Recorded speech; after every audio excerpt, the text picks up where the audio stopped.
नमस्कार, मी पंजाब डक. आज आहे 12 मे 2025. मी म्हटलं होतं ना आपल्या महाराष्ट्रामध्ये 12 तारखेला पाऊस सुरू होईल. तर महाराष्ट्रामध्ये आपल्या सगळीकडे पाऊस सुरू झाला आहे आणि रात्रीच्याला तो खूप पडणार आहे. आणि मी जात आहे आता केदारनाथला. आता इथून फक्त 70 किलोमीटर केदारनाथ राहिले आणि या ठिकाणाहून परत महाराष्ट्रातल्या शेतकऱ्याला अंदाज देणार आहे. कारण की महाराष्ट्रातल्या शेतकऱ्याचा कांदा काढणं चालू आहे, हळद देखील चालू आहे. म्हणून त्यांना सांगू इच्छितो की राज्यामध्ये म्हणजे हे 4-5 दिवस नाही पाऊस पडणार, तर 25 मे पर्यंत वडे नाले एक होतील असा पाऊस पडणार आहे. म्हणून ही सर्व शेतकऱ्यांनी ही बातमी लक्षात घ्यायची. कारण की राज्यात ही खूप अवकाळी पाऊस असणार आहे. ऊसावाल्यासाठी खूप आनंदाची बातमी, ज्यांना पाणी कमी पडते त्यांच्यासाठी आनंदाची बातमी, आणि जी मुके जनावर आहेत त्यांच्यासाठी खूप आनंदाची बातमी. कारण की हा पाऊस मध्ये खूप चांगला पडणार आहे. बीड जिल्हा, सोलापूर जिल्हा, लातूर जिल्हा, परभणी जिल्हा, जालना जिल्हा, लातूर जिल्हा, नांदेड जिल्हा, हिंगोली, परभणी, वाशिम, बीड, त्याच्यानंतर संभाजीनगर या खूप भागामध्ये जोरदार पडणार आहे. म्हणून हा अंदाज लक्षात घ्यायचा. म्हणजे नाशिक जिल्ह्यात, नगर जिल्ह्यात सगळीकडेच हा पाऊस पडणार आहे. म्हणजे अकोला, अमरावती, वर्धा या भागापर्यंत सगळीकडे पाऊस पडणार आहे. म्हणून हा अंदाज लक्षात घ्यायचा.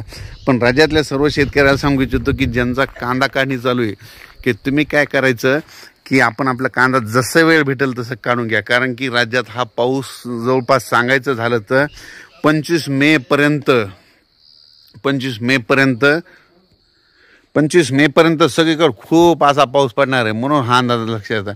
पण राज्यातल्या सर्व शेतकऱ्याला सांगू इच्छितो की हा पाऊस म्हणजे चांगला वडे नाले वाहतील असा पडणार आहे. बीड जिल्ह्यात तर तो खूप पडणार आहे. म्हणून बीड जिल्ह्यात योगायोगानं पाणी कमी पडले उसाला, त्यांच्यासाठी खूप आनंदाची बातमी. त्याच्यानंतर सोलापूर जिल्हा, लातूर जिल्हा, परभणी जिल्हा, त्याच्यानंतर धाराशिव, त्याच्यानंतर सोलापूर, सातारा, सांगली, कोल्हापूर, शिरोळ, म्हणजे नगर जिल्हा, म्हणजे सगळीकडेच हा पाऊस चांगला म्हणजे वडे नाले वाहतील असा ह्या 25 मे पर्यंत पडणार आहे.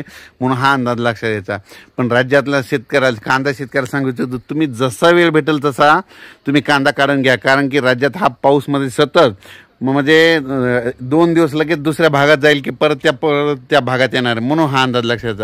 आणि हे अंदाज मी देत आहे. मी केदारनाथला जात आहे ना, केदारनाथून केवळ आपल्या महाराष्ट्रातल्या शेतकऱ्यासाठी केवळ हा अंदाज देत आहे. आणि राज्यातल्या सर्व शेतकऱ्याला सांगू इच्छितो की ज्यांचा आता बऱ्याच विदर्भामध्ये देखील बऱ्याच शेतकऱ्यांचा मूग देखील आलेला आहे, रिसोर्ट भागामध्ये मूग पेरलेला आहे, त्यांना सांगू इच्छितो तुम्ही काय करा, उन्हाळी मूग लवकर काढून घ्या. म्हणजे ह्या 1-2 दिवसात जशी वेळ भेटेल तसं काढून घ्या. कारण की राज्यामध्ये खूप असा म्हणजे मान्सूनपूर्व पाऊस पडणार आहे. म्हणून हा अंदाज लक्षात द्यायचा.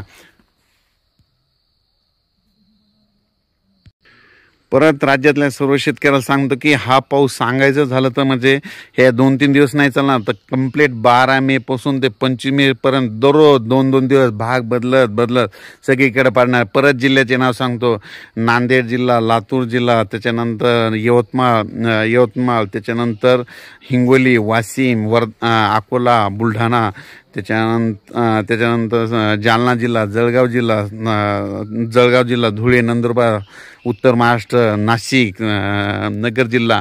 म्हणजे सांगायचं झालं तर हा पाऊस जवळपास बीड, लातूर, धाराशिव, सातारा, सांगली, कोल्हापूर, नगर सगळीकडेच पडणार आहे. कोकणात देखील खूप पडणार आहे.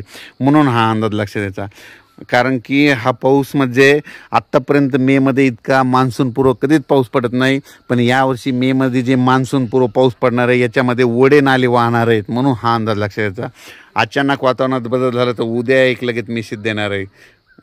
धन्यवाद.